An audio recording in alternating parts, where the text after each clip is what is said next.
इस वीडियो में हम डिस्कशन करेंगे एड्रिनल ग्लैंड के बारे में। तो यहाँ पर सबसे पहले देखते हैं अपन एड्रिनल ग्लैंड की जो स्ट्रक्चर होती है उसको देखते हैं और ये कहाँ प्रेजेंट होती है, कहाँ लोकेटेड होती है, उसके बारे में देखते हैं। तो सबसे पहले मैं आपको बता दूं तो इसकी जो लोकेशन होती है वो दोनों किडनी के ऊपर होती है, एक केप के समान होती है और इसका जो वेट होता है वो 4 से 6 ग्राम होता है। अब थोड़ा और डिस्कशन कर लें तो ये किडनी के जस्ट ऊपर होती है, इसीलिए इसको सुप्रा रीनल बोलते हैं। सुप्रा रीनल मतलब जो ये रीनल टर्मिनोलॉजी है वो किडनी से रिलेटेड आती है। तो सुप्रा मतलब ऊपर, तो ये किडनी के जस्ट ऊपर होती है, सुप्रा रीनल ग्लैंड भी बोलते हैं। एड्रिनल ग्लैंड होती है। अब यहाँ पर देखें तो एड्रिनल ग्लैंड होती है वो दो मुख्य भागों में बटी हुई रहती है। एक को तो बाहर वाले भाग को बोलते हैं एड्रिनल कॉर्टेक्स और अंदर वाले भाग को क्या बोलते हैं, एड्रिनल मेडुला। अब थोड़ा और देखें अपन तो जो एड्रिनल कॉर्टेक्स होता है वो मेसोडर्मल ओरिजिन का होता है और ये जो पूरी एड्रिनल ग्लैंड का 80 to 90% होता है और मेडुला भाग होता है वो एक्टोडर्मल होता है और ये 10 to 20% ये होता है। अब अपन थोड़ा और समझने की कोशिश करें कि जो कॉर्टेक्स है वो 3 लेयर में डिवाइड होता है। अगर मैं कॉर्टेक्स की जो पूरी आपको उसको एक बड़ा जूम करके दिखाऊं तो आपको उसमें 3 लेयर दिखेगी। सबसे बाहर वाली लेयर को बोलते हैं जोना ग्लोमेरुलोसा, उससे अंदर वाली को बोलते हैं जोना फेसिकुलेटा और उससे अंदर वाली को बोलते हैं जोना रेटिकुलेरिस। अब ये जो लेयर के अलग अलग पार्ट हैं ये अलग अलग तरीके का हार्मोन रिलीज करते हैं, उनके बारे में देखते हैं। फिर अब यहाँ पर ये जोना ग्लोमेरुलोसा, फेसिकुलेटा, रेटिकुलेरिस और उसके बाद आ जाता है मेडुला। तो ये मेडुला सबसे अंदर वाला भाग हो गया। तो यहाँ पर ग्लोमेरुलोसा होता है वो मिनरल कॉर्टिकॉइड्स होते हैं, जो भी अपनी बॉडी में मिनरल्स होते हैं उनकी जो मेटाबॉलिज्म होती है उसको ये कंट्रोल करता है। सोडियम, पोटेशियम, इनकी मेटाबॉलिज्म को ये कंट्रोल करता है, इसीलिए इसको मिनरल कॉर्टिकॉइड्स बोलते हैं। अब यहाँ देखें तो जो फेसिकुलेटा होता है वो ग्लूकोकॉर्टिकॉइड्स रिलीज करता है, मतलब ग्लूकोज के अप एंड डाउन और ग्लूकोज की मेटाबॉलिज्म को ये कंट्रोल करता है। और जो रेटिकुलरिस भाग होता है वो सेक्स हार्मोन को रिलीज करता है। अब थोड़ा और देखें तो यहाँ पर जो मेडुला वाला भाग होता है वो 2 हार्मोन रिलीज करते हैं, उसको बोलते हैं एड्रिनलिन और नॉन एड्रिनलिन। एड्रिनलिन भाग को एफिनेफ्रिन भी बोलते हैं और नॉन एड्रिनलिन भाग को अपन जो हार्मोन होता है उसको अपन नॉन एफिनेफ्रिन भी बोलते हैं। अब थोड़ा डिटेल में समझने की कोशिश करते हैं कि जो मेडुला वाला भाग होता है वो एक्टोडर्मल कैसे है।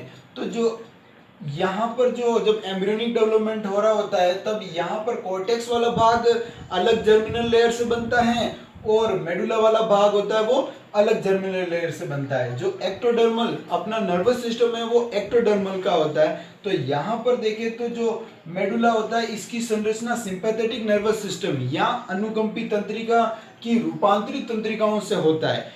इस जो मेडुला वाला भाग होता है उसमें सिंपैथेटिक नर्वस सिस्टम की कुछ तंत्रिकाएं होती है, न्यूरॉन्स होती है, उनके रूपांतरण से ये होता है। परंतु ये तंत्रिकाएं होती हैं उनमें प्रवर्ध नहीं पाए जाते, डेंड्राइट्स और एक्सोन इस तरीके की स्ट्रक्चर नहीं पाई जाती है और ये ग्रंथिल होती हैं और इनको हम पोस्ट गैंग्लियनिक सेल या क्रोमैफिन सेल भी बोलते हैं।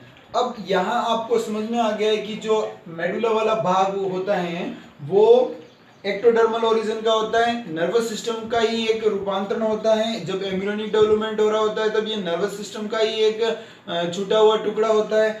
अब थोड़ा और समझने की कोशिश करें, जो एड्रिनल कॉर्टेक्स होता है इसमें जो कोलेस्ट्रॉल से 50 तरीके के हार्मोन संश्लेषित होते हैं। ये 50 तरीके के हार्मोन संश्लेषित तो होते हैं परंतु इसमें 7 से 8 हार्मोन होते हैं वही सक्रिय होते हैं। इन सबको मिलाकर अपन कोर्टिकोस्टेरॉइड बोलते हैं या कोर्टिकोइड्स बोलते हैं, कोर्टिकोस्टेरॉइड बोलते हैं या कोर्टिकोइड्स बोलते हैं।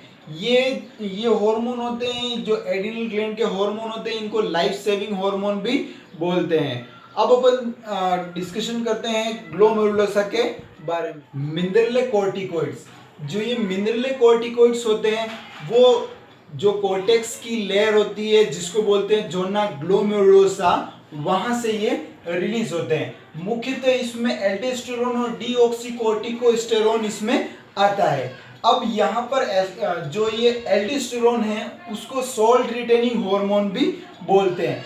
अब यहाँ ये सोल्ट रिटेनिंग हार्मोन क्यों बोलते हैं वो थोड़ा समझते हैं। तो ये H2O जो सोडियम आयन होते हैं उनका पुनर्अवशोषण करता है। जो यहाँ पर ये जो आप मैंने नेफ्रॉन बनाया हुआ है, एक किडनी की एक यूनिट होती है, वहाँ पीसीटी, लूफोफेनले और डीसीटी होती है। वहाँ पर ये क्या करता है, सोडियम व जल के पुनर्अवशोषण में हेल्प करता है। और यहाँ देखें तो डीसीटी में यह पोटेशियम व फॉस्फेट आयन को उत्सर्जन को नियंत्रित करता है। मतलब यहाँ डीसीटी के अंदर ये डीसीटी है, इसको बोलते हैं डिस्टिल कोविलेटेड डक्ट बोलते हैं।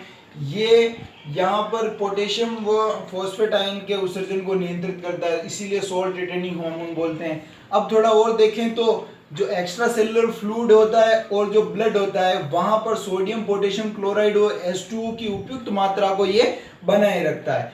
और ये इलेक्ट्रोलाइट्स के ऑस्मोटिक प्रेशर को भी मेंटेन रखता है। ग्लूकोकॉर्टिकॉइड्स, ये जो ग्लोमेरुलोसा और फेसिकुलेटा होता है, फेसिकुलेटा एड्रिनल कॉर्टेक्स का एक भाग होता है, वहां से ये रिलीज होता है ग्लूकोकॉर्टिकॉइड्स।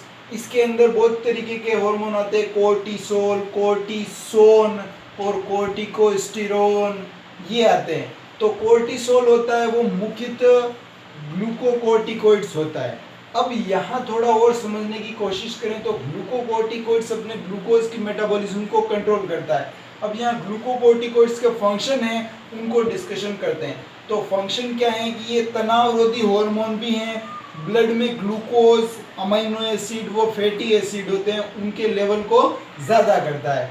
अब यहाँ देखें तो यह हार्मोन त्वचा व आहार नाल में ग्लूकोज की खपत को कम करता है। ये ग्लूकोकॉर्टिकॉइड्स क्या होता है, अपनी जो स्किन होती है और जो आहार नाल होती है जहाँ पर डाइजेशन होना होता है, तो वहाँ पर जो ग्लूकोज की जो कंजम्पशन है उसको कम करता है और ब्रेन में इसके कंजम्पशन को बढ़ाता है, जिससे अपन अच्छी तरीके से सोच पाएँ।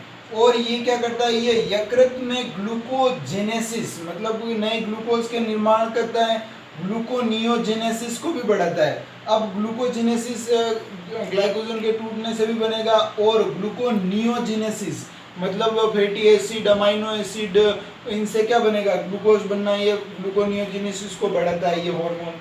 अब ये ग्लूकोकॉर्टिकॉइड्स होते हैं वो एंटी इंफ्लामेटरी होते हैं, मतलब ये सूजन में अगर सूजन आ जाती है, काट लेते तो ये हार्मोन रिलीज होते हैं और कोर्टिकोइड्स, कोर्टिसोन ये हार्मोन रिलीज होते हैं, जिनसे जो इन्फ्लामेशन हुई है, सूजन आई है, वो कम हो जाती है, इसीलिए इनको एंटी इंफ्लामेटरी भी बोलते हैं। इम्यूनोसप्रेसिव भी होते हैं ये। इनका यूज ऑर्गन ट्रांसप्लांटेशन में भी किया जाता है। जब ऑर्गन ट्रांसप्लांटेशन किया जाता है तो बॉडी के अंदर वो ऑर्गन जाता है तो वहाँ पर उसके रिजेक्ट होने के चांस होते हैं, इसीलिए वहाँ पर इम्यूनोसप्रेसिव के रूप में ग्लूकोकॉर्टिकॉइड्स को दिया जाता है। ये आरबीसी के नंबर भी बढ़ाते हैं, ग्लूकोकॉर्टिकॉइड्स होते हैं वो आरबीसी का नंबर भी बढ़ाते हैं। हार्ट व किडनी को ये क्या करते हैं, एकदम हेल्दी रखने में। तो अपन आते हैं सेक्स हार्मोन की तरफ।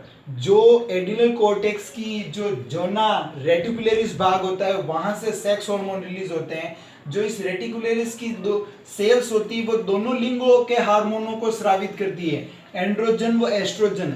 ये एंड्रोजन है वो मेल हार्मोन है और एस्ट्रोजन है वो फीमेल हार्मोन है। तो कुछ मात्रा में मेल के अंदर भी एस्ट्रोजन स्रावित होता है वो, और कुछ मात्रा में फीमेल के अंदर भी एंड्रोजन स्रावित होता है। मतलब कुछ मात्रा में जो ये रेटिकुलरिस भाग होते हैं वो दोनों हार्मोनों को, दोनों जो जेंडर होते हैं उनमें ये रिलीज करते हैं। अब यहाँ देखें तो इस सेक्स हार्मोन के क्या फंक्शन होते हैं, तो ये हार्मोन लैंगिक व्यवहार को, सेक्सुअल बिहेवियर को कंट्रोल करता है और जो प्यूबिक हेयर होते हैं और आर्मपिट में जो हेयर होते हैं उनके डेवलपमेंट में भी हेल्प करते हैं, रोम वृद्धि में भी हेल्प करते हैं। बाह्यजननांगों जैसे लेबिया माइनोरा, लेबिया मेजोरा, इनके विकास में भी ये हेल्प करते हैं। और यहाँ देखें तो ये हड्डियों तथा पेशियों को भी प्रभावित करते हैं। जो हड्डियां तथा पेशियां होती हैं उनके भी विकास को ये बढ़ावा। Subscribe this channel. अब इसका अगला पार्ट बनाया जाएगा